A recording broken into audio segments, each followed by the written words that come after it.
হ্যাঁ বাবু, গাড়িতে চড়বা? চড়বে না, ভয় পাইছে রে।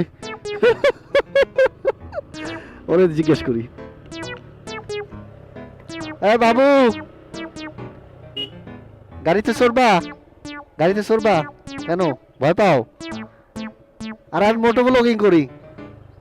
এই স্কুলে পড়ো তুমি? মধুখালী যাবো এখন? আমি মধুখালী যাচ্ছি, ঠিক আছে থাকো। আহ, বাচ্চারা কিন্তু চালাক হয়ে গেছে, ওরা এখন আর যে কারো গাড়িতে ওঠে না। আগে এরকম গাড়িতে উঠতো, তারপর অনেক ইউটিউব চ্যানেল ভিডিও আমরা দেখছি যে ভয় দেখাইছে পর আর ওঠে না।